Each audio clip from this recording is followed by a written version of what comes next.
Hello everyone, कैसे हैं आप सब। Welcome back to my channel. I hope आप सब अच्छे होंगे और अपने एग्ज़ाम्स की तैयारी अच्छे से कर रहे होंगे। यहाँ पर हम करने वाले हैं हिस्ट्री की क्लास और इसमें आज का हमारा टॉपिक रहेगा राजपूत राजवंश। अगर आपने अब तक कोई वीडियो नहीं देखी है और आप चैनल पर नए हैं तो प्लीज़ जाइए, चैनल को लाइक शेयर एंड सब्सक्राइब कीजिए और प्ले लिस्ट में जाकर सारी वीडियो देख लीजिएगा। अगर आप किसी कॉम्पिटिटिव एग्ज़ाम की तैयारी कर रहे हैं या UP triple SC PAT exam की तैयारी में लगे हैं तो उसके लिए ये हिस्ट्री जीके की क्लास आपके लिए काफ़ी हेल्पफुल रहने वाली है। यहाँ पर हम लेकर आ गए हैं इम्पोर्टेंट क्वेश्चन का प्रैक्टिस सेट। तो चलिए देर न करते हुए आ जाते हैं आज के क्वेश्चन नंबर 1 पर। क्वेश्चन नंबर 1 में दिया है तुरुस्क दंड किस राज्य में लगाया गया था। चलिए ऑप्शंस देख लेते हैं। ऑप्शन नंबर ए में दिया है प्रतिहार, बी में दिया है चौहान, सी में दिया है गहड़बाल और ऑप्शन नंबर डी में दिया है परमार। तो यहाँ पर जो राइट आंसर हो जाएगा वो क्या है? ऑप्शन नंबर यहाँ पर ए करेक्ट हो जाएगा, प्रतिहार। तुरुस्क दंड जो है ये प्रतिहार राज्य में लगाया गया। ऑप्शन नंबर ए यहाँ पर करेक्ट है। चलिए आ जाते हैं नेक्स्ट क्वेश्चन पर। क्वेश्चन नंबर 2 में दिया है अरब लेखकों के अनुसार किस राजवंश की स्त्रियां अपने चेहरे पर पर्दा नहीं करती थी, अपने चेहरे को नहीं ढकती थी। ऑप्शन नंबर ए में दिया है पाल, प्रतिहार, राष्ट्रकूट या चोल। यहाँ पर राइट आंसर हो जाएगा option number C, Rashtrakuta. Rashtrakuta की जो औरतें हैं, इस राजवंश की औरतें अपने चेहरे पर पर्दा नहीं करती थी। अरब लेखकों के अनुसार यह बताया गया है। ऑप्शन नंबर जो सी है ये करेक्ट है। चलिए आ जाते हैं क्वेश्चन नंबर 3 पर। क्वेश्चन नंबर 3 में दिया है विक्रमशिला महाविहार की स्थापना का श्रेय किसको दिया जाता है। तो इसका श्रेय किसको जाता है? ऑप्शन नंबर ए में दिया है हर्ष, बी में दिया है Bhaskar Varman, option number C में दिया है धर्मपाल और ऑप्शन नंबर डी में यहाँ पर दिया है विजयसेन। महाविहार की स्थापना का श्रेय धर्मपाल को जाता है। ऑप्शन नंबर जो सी है ये करेक्ट हो जाएगा। चलिए आ जाते हैं क्वेश्चन नंबर 4 पर। क्वेश्चन नंबर 4 में यहाँ पर दिया है पूर्व मध्यकालीन अभिलेखों में मिलने वाले मंडपिका शब्द का क्या आशय है। तो क्या आशय इस शब्द का है? चलिए ऑप्शंस देख लेते हैं। आश्रम इसको बोला जाता है, चुंगी घर को बोला जाता है, धर्मशाला को बोला जाता है या सभागृह को बोला जाता है। तो मंडपिका शब्द का क्या आशय है? यहाँ पर ऑप्शन नंबर जो बी है ये करेक्ट हो जाएगा, चुंगी घर। चुंगी घर जो है ये मंडपिका शब्द का आशय होता है। ऑप्शन नंबर बी यहाँ पर करेक्ट है। चलिए आ जाते हैं क्वेश्चन नंबर 5 पर। क्वेश्चन नंबर 5 में यहाँ पर दिया है गहड़वाल वंश का संस्थापक कौन था जिसने कन्नौज को अपनी शक्ति का प्रमुख केंद्र बनाया। तो गहड़वाल वंश का संस्थापक यहाँ पर बताना है। ऑप्शन नंबर ए में दिया है जयचंद्र, बी में दिया है विजयचंद्र, ऑप्शन नंबर सी में दिया है चंद्रदेव और ऑप्शन नंबर डी में यहाँ पर दिया है गोविंद। यहाँ राइट आंसर हो जाएगा option number B, Vijayachandra. Gahadavala वंश का जो संस्थापक था वो कौन था? वो था विजयचंद्र, जिसने कन्नौज को अपनी शक्ति का प्रमुख केंद्र भी बनाया। ऑप्शन नंबर जो बी है ये करेक्ट हो जाएगा। चलिए आ जाते हैं क्वेश्चन नंबर 6 पर। क्वेश्चन नंबर 6 में दिया है प्रतिहार शासक नागभट्ट प्रथम को पराजित करने वाला निम्नलिखित में से कौन सा राष्ट्रकूट शासक था। तो कौन सा राष्ट्रकूट राजा था जिसने प्रतिहार शासक नागभट्ट को हरा दिया? ऑप्शन नंबर ए में दिया है इंद्रद्वितीय, बी में दिया है दंती दुर्ग, सी में दिया है अमोघवर्ष प्रथम और डी में यहाँ पर दिया है गोविंद द्वितीय। राष्ट्रकूट राजा दंती दुर्ग ने प्रतिहार शासक नागभट्ट प्रथम को पराजित किया। ऑप्शन नंबर जो बी है ये करेक्ट है। चलिए आते हैं क्वेश्चन नंबर 7 पर। क्वेश्चन नंबर 7 में दिया है किस राजा को उसके एक अभिलेख में कविराज कहा गया। तो कौन से राजा को कविराज के नाम से भी जानते थे? यहाँ पर ऑप्शन नंबर ए में दिया है प्रतिहार राजा मिहिर भोज, ऑप्शन नंबर बी में दिया है राजा भोज और ऑप्शन नंबर सी में यहाँ पर दिया है पाल राजा धर्मपाल, ऑप्शन नंबर डी में दिया है चालुक्य राजा कुमार पाल। यहाँ पर राइट आंसर हो जाएगा ऑप्शन नंबर बी, परमार राजा भोज। परमार राजा भोज को कविराज के नाम से भी जाना जाता था। तो यहाँ पर ऑप्शन नंबर जो बी है ये करेक्ट है। चलिए आ जाते हैं नेक्स्ट क्वेश्चन, क्वेश्चन नंबर 8 पर।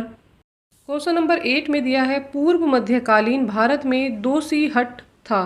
तो दोषी हट क्या होता था? ऑप्शन नंबर ए में दिया है पशु बाजार होता था, ऑप्शन नंबर बी में दिया है मीना बाजार, ऑप्शन नंबर सी में दिया है कपास बाजार और ऑप्शन नंबर डी में यहाँ पर दिया है दास बाजार। यहाँ पर राइट आंसर हो जाएगा दोषी हट जो है दास बाजार को बोला जाता था। ऑप्शन नंबर डी यहाँ पर करेक्ट है, दास बाजार। चलिए आ जाते हैं नेक्स्ट क्वेश्चन पर। क्वेश्चन नंबर 9 में देख लेते हैं निम्नलिखित कथनों में से कौन सा कथन सही नहीं है। तो कौन सा कथन यहाँ पर सही नहीं है? कलचुरी शासक किरात वीर्य अर्जुन के वंशज थे, तो ये पॉइंट यहाँ पर सही है। चंदेल चंद्रवंशीय थे, ये भी करेक्ट हो जाएगा। राष्ट्रकूटों की उत्पत्ति अग्निकुंड से हुई थी। और ऑप्शन नंबर डी में दिया है परमार वंश अवूर्ध पर्वत माउंट आबू से संबंधित थे, तो यहाँ पर ऑप्शन नंबर डी भी करेक्ट है। यहाँ जो ऑप्शन नंबर सी है ये करेक्ट नहीं है। ऑप्शन नंबर सी में दिया है राष्ट्रकूटों की उत्पत्ति अग्निकुंड से हुई थी, तो ये निगेटिव पॉइंट है और हमें यहाँ पर निगेटिव मैच करते ही आंसर देखना था, तो इसीलिए ऑप्शन नंबर जो सी है ये करेक्ट हो जाएगा। सी इज़ द राइट आंसर। चलिए आ जाते हैं नेक्स्ट क्वेश्चन पर। नंबर 10 में दिया है नवसहसांक निम्न में से किसके लिए प्रयुक्त हुआ, तो ये शब्द किसके लिए प्रयुक्त किया गया। ऑप्शन नंबर ए में दिया है चंद्रगुप्त विक्रमादित्य के लिए। ऑप्शन नंबर बी में दिया है सिंधुराज के लिए। ऑप्शन नंबर सी में दिया है भोजराज परमार के लिए। और ऑप्शन नंबर डी में दिया है कुमार पाल के लिए। तो यहाँ पर right answer option number B हो जाएगा, सिंधुराज के लिए। ऑप्शन नंबर जो बी है ये करेक्ट है। चलिए आ जाते हैं क्वेश्चन नंबर 11 पर। क्वेश्चन नंबर 11 में दिया है किस शैलेंद्र राजा ने नालंदा में एक मठ का निर्माण किया और पाल सम्राट देवपाल से इसके रख रखाव के लिए 5 गांव दान देने का निवेदन किया। तो किस शैलेंद्र राजा ने किया था, यहाँ पर चलिए देख लेते हैं ऑप्शंस क्या दिए हैं। कर्णेंद्र बर्मन, ऑप्शन नंबर बी में दिया है बालपुत्र देव, ऑप्शन नंबर सी में दिया है चोड़ामणि बर्मन और ऑप्शन नंबर डी में दिया है श्रीमार विजय हुंग बर्मन। तो नंबर जो बी है ये करेक्ट हो जाएगा। बालपुत्र देव बर्मन ने इसकी नींव रखी, इसका निर्माण किया और 5 गांव दान में देने का निवेदन किया। तो यहाँ पर ऑप्शन नंबर जो बी है ये करेक्ट है। चलिए आ जाते हैं क्वेश्चन नंबर 12 पर। नंबर 12 में दिया है प्रारंभिक मध्यकालीन भारत में घटिका क्या थी, तो घटिका किसको बोलते थे प्रारंभिक मध्यकालीन में। यहाँ पर ऑप्शन नंबर ए में दिया है केवल कृष्णा गोदावरी क्षेत्र के धार्मिक केंद्रों को बोला जाता था घटिका। ऑप्शन नंबर बी में दिया है कलिंग क्षेत्र में शिक्षा केंद्र और जैन गुफा मठ को बोला जाता था। ऑप्शन नंबर सी में दिया है दक्षिण भारत में ब्राह्मण शिक्षा प्रदान करने वाले विद्यालय तथा केंद्र को घटिका बोला जाता था। या ऑप्शन नंबर डी व्यापारियों का संघ। यहाँ पर right answer option number C हो जाएगा। दक्षिण भारत में ब्राह्मण शिक्षा प्रदान करने वाले विद्यालय तथा केंद्र घटिका कहलाते थे। यहाँ पर ऑप्शन नंबर सी करेक्ट है। चलिए आते हैं क्वेश्चन नंबर 13 पर। क्वेश्चन नंबर 13 में यहाँ पर दिया है विक्रमशिला विश्वविद्यालय का संस्थापक कौन था, तो कौन था विक्रमशिला विश्वविद्यालय का संस्थापक। ऑप्शन नंबर ए में दिया है गोपाल, नंबर बी में दिया है देवपाल, ऑप्शन नंबर सी में दिया है धर्मपाल और ऑप्शन नंबर डी में दिया है महेंद्रपाल।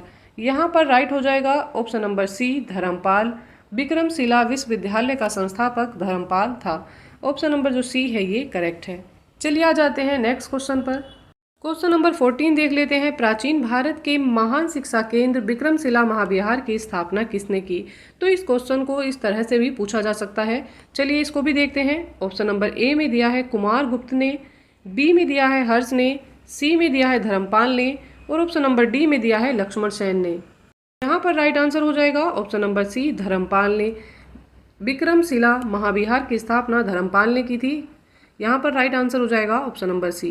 क्वेश्चन नंबर 15 यहाँ पर देख लेते हैं। गोविंद चंद्र गढ़वाल की एक रानी कुमार देवी ने धर्मचक्र जिन बिहार कहाँ बनवाया, तो इन्होंने ये कहाँ पर बनवाया था। ऑप्शन नंबर ए में दिया है बोधगया, बी में दिया है राजगृह, सी में दिया है कुशीनगर और डी में दिया है सारनाथ। यहाँ पर राइट आंसर हो जाएगा option number D Sarnath. Govind Chandra Garhwal की एक रानी कुमार देवी ने धर्मचक्र जिन बिहार सारनाथ में बनवाया था। ऑप्शन नंबर डी जो है ये करेक्ट है। इसी के साथ इस सेट के 15 क्वेश्चन कंप्लीट हो जाते हैं। बाकी के बचे हुए क्वेश्चन हम कल की क्लास में कंप्लीट करने वाले हैं। जीके, जीएस और हिस्ट्री की अच्छी तैयारी के लिए हमारे साथ बने रहिएगा। चैनल को लाइक, शेयर एंड सब्सक्राइब कीजिएगा। आपके सब्सक्रिप्शन और लाइक से हमें मोटिवेशन मिलता है, तो प्लीज़ मोटिवेट करिएगा और हमारे साथ जुड़े रहिएगा।